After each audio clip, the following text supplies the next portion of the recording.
2023 accomplishments at mga aabangang programa ng DOLE naman ating alamin kasama si Department of Labor and Employment Secretary Bienvenido Laguesma. Secretary, magandang tanghali po at welcome sa Bagong Pilipinas ngayon. Isang mapayapang Bagong Pilipinas at magandang tanghali din niya at kay ADG Don. At siyempre po, nais ko ring batiin ang inyong mga taga-subaybay at taga-tangkilik at ating mga kababayan na bahagi ngayon ng inyong programa. Sec, unahin ko na po yung mga ipinagmamalaking nakamit ng Labor Department sa taong 2023. Ano po ang highlights dito? Siguro, Ninya at AD John, pahintulutan niyo po na yan ay sagutin ko sa dalawang perspektibo. Una, yung may kinalaman sa serbisyo publiko. Ang bahagi po ng aming highlights o mga masasabi na nagawa na pwede po namang ipagmalaki ay una, may kinalaman po dun sa pagkakaroon po ng balangkas ng tinatawag na Labor and Employment Plan for 2023-2028. Ito po ay produkto ng talakayan, konsultasyon at pagkakasundo ng mga kinatawan ng manggagawa at namumuhunan. At ito po ang magiging parang roadmap natin, Ninya at AGG doon, sa darating na 5 taon, 5 taon pa. At ito po ang susundan natin at makita natin ano ba ang mga pwede pang gawin, ano pa ang mga nagawa at ano ang pwedeng makatulong para naman po yung ating pong Philippine Development Plan for 2023-2028 at nakabatay din po dun sa 8-point socio-economic agenda ng ating Pangulong Ferdinand Romualdez Marcos Jr. ay magkaroon po ng katuparan. Ganun din, bahagi din po ng aming nais ay pagmalaki ay yung pong mga nagawa ng DOLE may kinalaman po sa aming 3 major program areas. Ang mahalaga po rito yung may kinalaman sa employment and human resource development na kung saan nakapaghandog po naman ng serbisyo ang ating DOLE sa tulong po ng pribadong sektor may kinalaman sa pagkakaroon ng hanap buhay ng ating mga manggagawa at mga kababayan, ang pagkakaroon po ng pagdadaos po ng mga job fair na kung saan ay nakatulong din po tayo sa mga kabataan upang sila'y maihanda doon po sa tinatawag na better manage sa school to work transition at siyempre po yung may kinalaman sa inclusive na social protection para sa ating mga kababayan na kung saan ay bahagi po ng isulong ng DOLE, Ninya at AD John, yung pong pag-aproba ng NEDA Board sa pangunguna ng ating Pangulong Bongbong Marcos Jr. na tinatawag na Social Protection Floor na nagbibigay po ng essential access sa mga basic healthcare services at social protection. At bahagi din po yung pong pagkakaloob ng tulong dun po sa mga disadvantaged at vulnerable sector ng ating gobyerno, ng ating pong lipunan. May kinalaman po dun sa programa ng TUPAD at yun pong pagbibigay ng tulong may kinalaman naman sa pagkakaroon ng tinatawag na livelihood program o project po ng ating mga kababayan. At yung pong isa pong programa namin, ang gusto ko lang pong i-highlight, ay yung pong naibigay natin na tulong sa ating mga manggagawa, may kinalaman po sa case disposition, pagkakaloob po rin ng tulong sa kanila at humigit kumulang sa ating tanda Ninya at ADG doon ay meron pong mahigit na 150,000 mga manggagawa ang natulungan na kung saan umabot po sa mahigit na 17 bilyong piso ang benepisyo na naipagkaloob po sa kanila. Ito po yung sa bahagi ng serbisyo publiko. Sa bahagi naman po ng DOLE, kami po ay nagpapasalamat at kami po ay kinilala, binigyan po kami ng recognition, may kinalaman po sa maayos at magandang pagpapatupad ng programang TUPAD. Binigyan po kami ng award yan at ganun din po may kinalaman dun sa tinatawag natin Gender Advocacy and Development Program. Nabigyan din po ng pagkilala ang DOLE. At higit sa lahat, na nais po namin bigyan ng pagtatampok, yung pong kami kinilala na isa po sa mga outstanding government accounting office.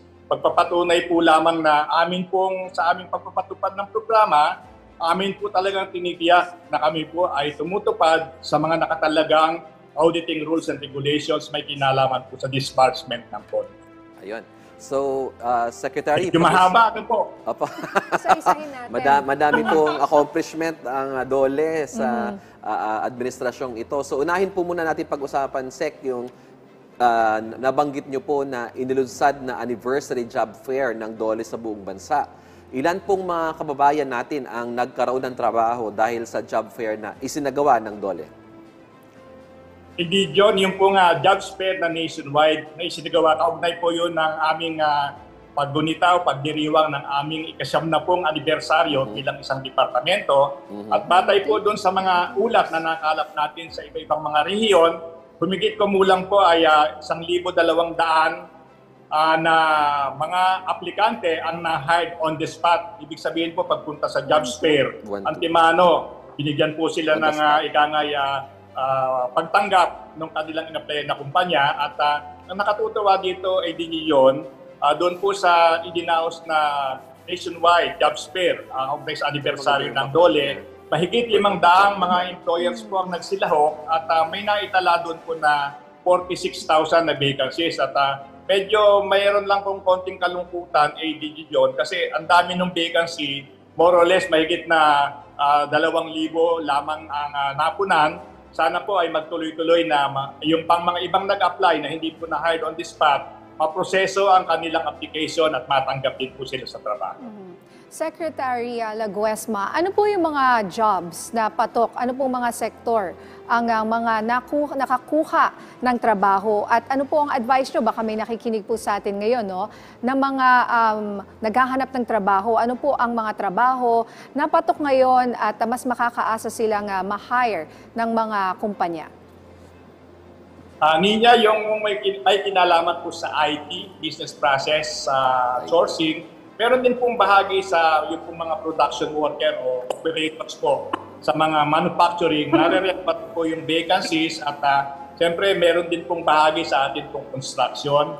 At ang medyo talagang nakikita natin na mahigpit na pangangailangan, may kinalaman po sa healthcare and related services. At ito po yung medyo pinag-uukulan din ng ating pansin sa tulong po ng pribadong sektor dahil ang naging pamantayan po o panuntunan ng DOLE, lagi po kaming nakikipag-collaborate, nakikipag-ugnayan sa pribadong sektor, ang mga business organizations at ang mga business enterprises. Inaalam po namin yung mga potential na trabaho na pwede po namin talagang maipagkaloob yung informasyon. Patulong din po nitong ating tinatawag na Public Employment Service Offices po ng iba-ibang mga local government units.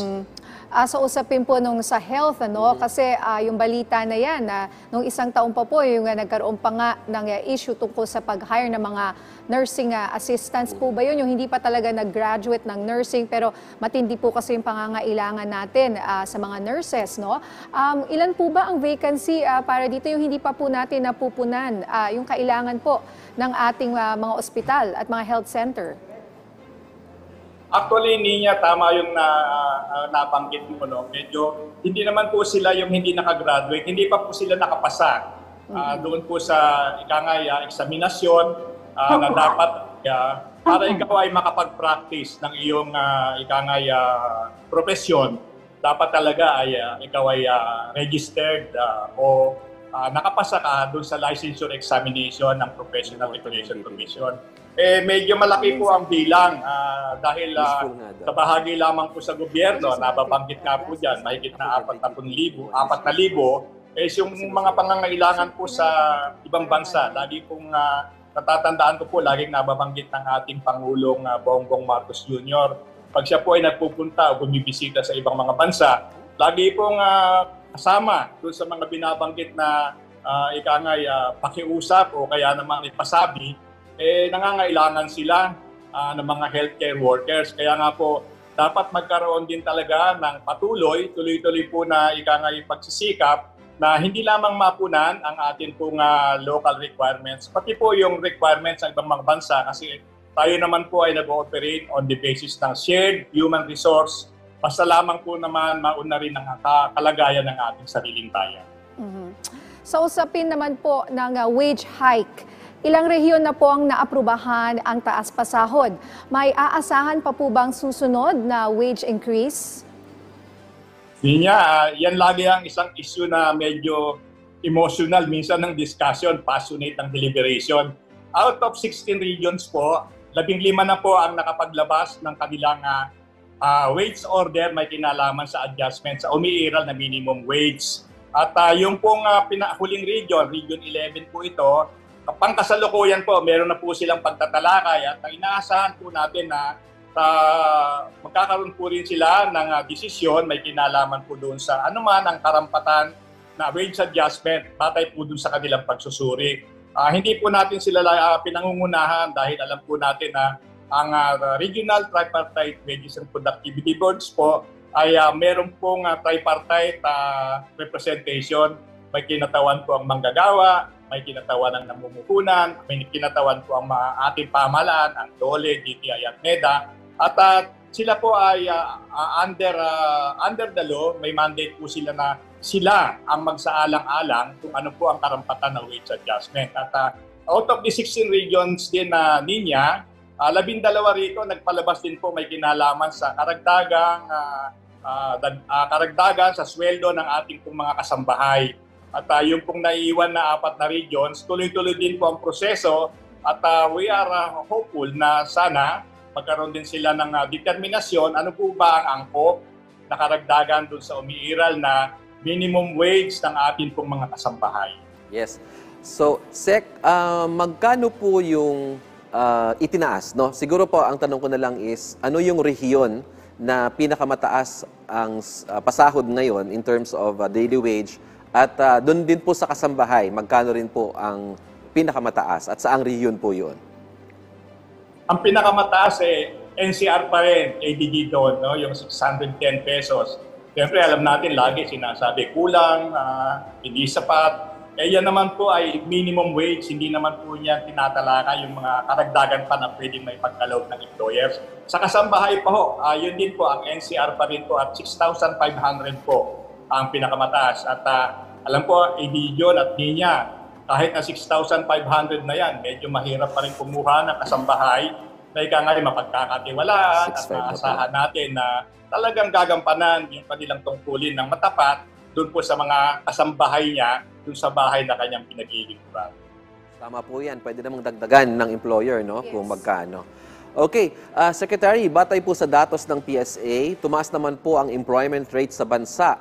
Nakikita po ba natin na magtutuloy-tuloy ito? At ano pa po ang mga hakbang ng pamahalaan para mapabuti pa ang employment o yung trabaho sa ating bansa? KDG John, yung nabanggit po natin na ikangay magandang kalagayan sa ating pong employment rate. So tingin ko po sa patuloy na kooperasyon at pakikiisa po ng ating pong mga pribadong sektor, ating pong mga employers, magtutuloy-tuloy yan. Idagdag po natin yung magiging bunga ng pong mga pagbisita ng ating Pangulong Bongbong Marcos Jr. dun sa mga bansa na pinuntahan niya na kung saan nakapulong niya ang mga iba-ibang mga puno o mga ikangay opisyales ng mga kumpanya, established companies na naglalayon o nababalak na maglagay ng puhunan. Ito pong pagpasok ng first quarter, nakikita po natin na meron na pong ikangay na identify ang ating DTI na meron na pong yung pledges at saka commitment magiging katotohanan na po, magiging realisasyon, lalo na po may kinalaman po sa ating power at saka renewable energy sector. Pero din pong may bahagi sa manufacturing at nakikita po natin lagi ang kasama po sa lumalago na sektor, yung pong IT and business process management sector natin. At kung magtutuloy-tuloy po ito, makikita po natin na lalo pong gaganda siguro ang pagkakataon ng ating mga manggagawa na naghahanap ng trabaho, at yung mga manggagawa na naghahanap ng mas mataas o di kalidad na trabaho, lalo pong magkakaroon ng pagkakataon sila na makahanap sa ating sariling bayan. Okay. Yung mga job opportunities po mula sa mga investments na ito, ilan po yung nakikita nyo na mga trabaho na maaaring maibigay sa ating mga kababayan mula sa mga investments nga na ito this year? Yes, Ninya, no? At yun nga, meron ng pinalabas din na estimate ang atin pong DTI dun sa bilang.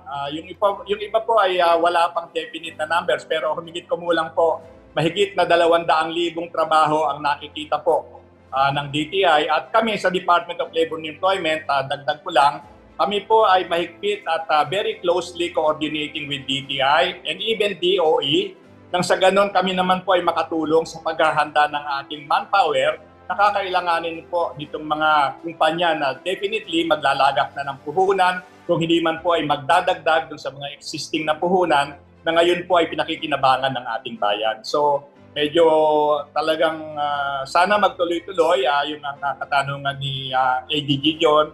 Magtuloy-tuloy na po tayo at titignan po natin yung pinakahuling survey results ng ating PSA kung yung pong mga trabaho na gusto po nating makita maging available. Sana po papunta na po tayo sa direksyon na mas dekalidad na trabaho, mas pangmatagalan at mas malaki po ang pakinabang ng ating mga manggagawa.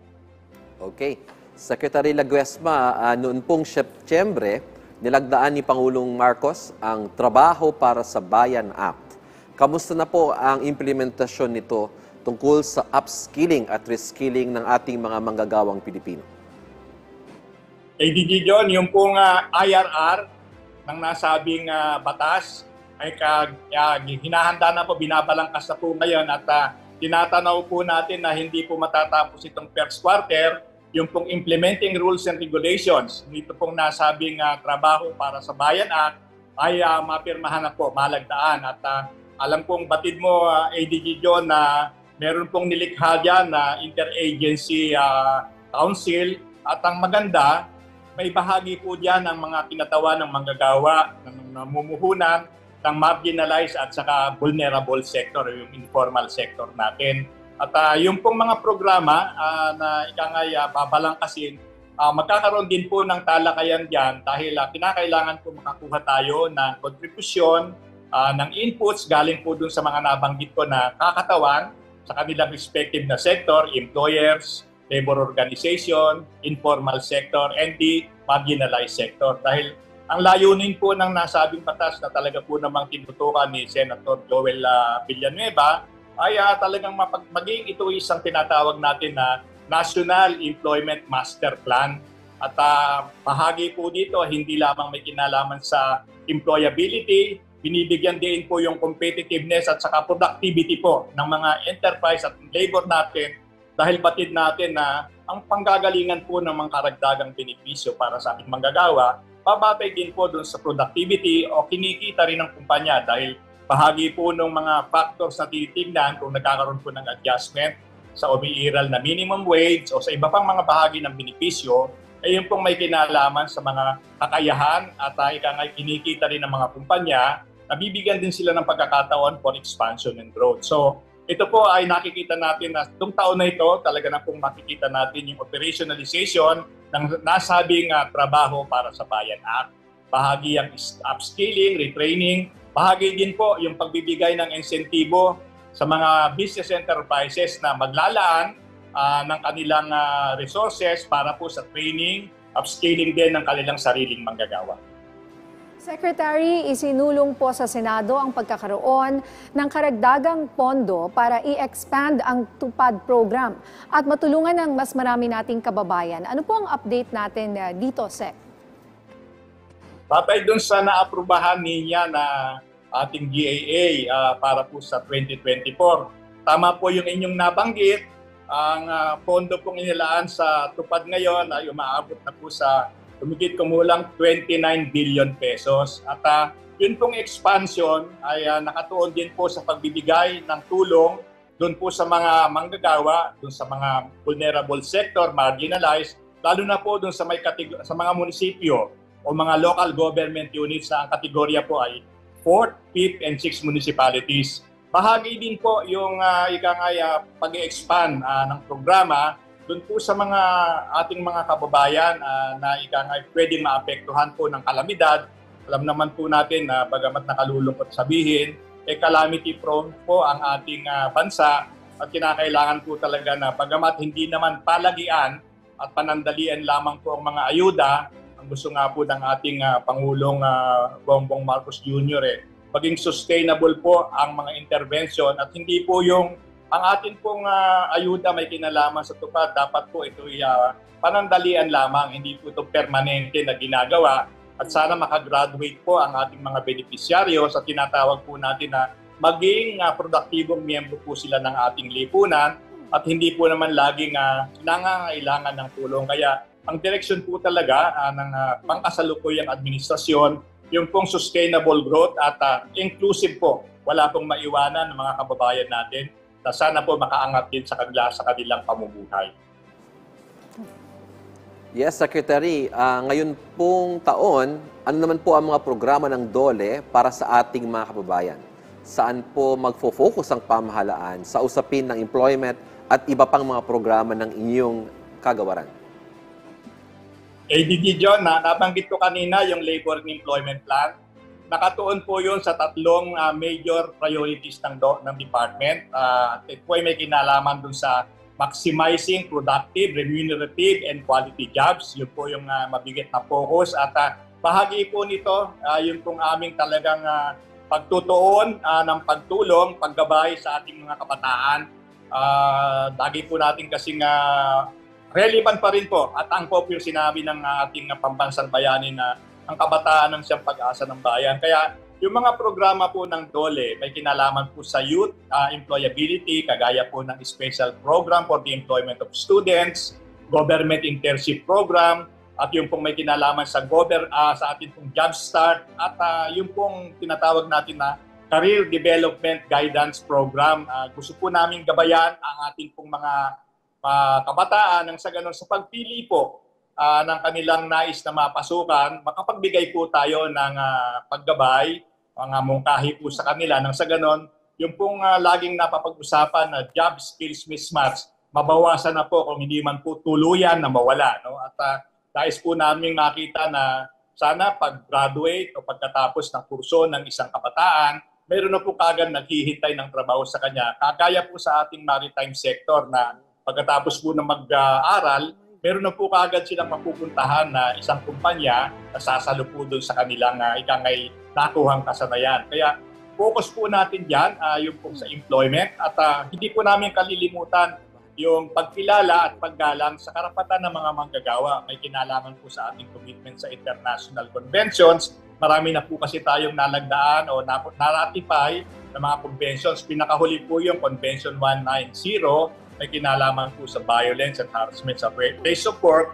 Gusto po nating matiyak ng ating mga manggagawa dito man po sa loob ng ating bansa at sa ibang bansa, meron po siyang sapat na proteksyon, pangangalaga ng matiyak po natin na hindi naman po siya naargabyado. At mahalaga din po yung aspeto na atin pong mapabilis ang daloy ng paghahatol sa mga kaso dahil alam po natin na yung kasabihan na justice delayed is justice denied. So mahalaga rin po na maisaayos natin ang mga sigalot sa pagitan ng manggagawa at namumuhunan nang sa ganun po ay iiral yung tinatawag natin na industrial peace. At component po ito ng tinitignan ng mga investors kung ang atin po bang bansa umiiral yung tinatawag natin na magandang ugnayan, mayroon pong hindi maiiwasan ng mga hindi pagkakasundo. Subalit sumusunod po tayo sa mga proseso at idinitadhana ng batas para maayos po ang mga sigalot. Ito po ay component ng gusto namin pagtuunan ng pansin nang sa ganon, makakumbinsi po talaga natin ang mga investors, lalo pa mga foreign investors na talaga pong haven for investment ang Pilipinas. At tuloy-tuloy po yung aming pagsisikap na yung social protection para sa mga gawa ay pagkaloob. Lalo na po may kinalaman sa pagtulong sa atin pong mga tinatawag na micro-enterprises na bumubuo ng malaking bahagi po ng mga existing business enterprises sa Pilipinas. Alright, sir, maraming salamat po sa inyong oras at congratulations po sa inyong mga accomplishments, DOLE Secretary Bienvenido Laguesma. Maraming salamat po niya at kay ADG John.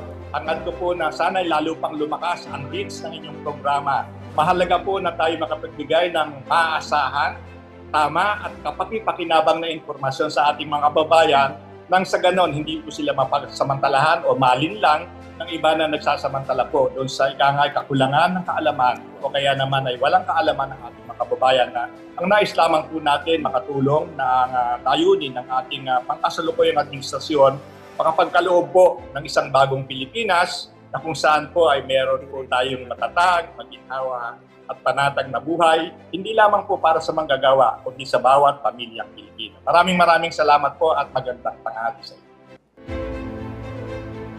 Thank you, Secretary.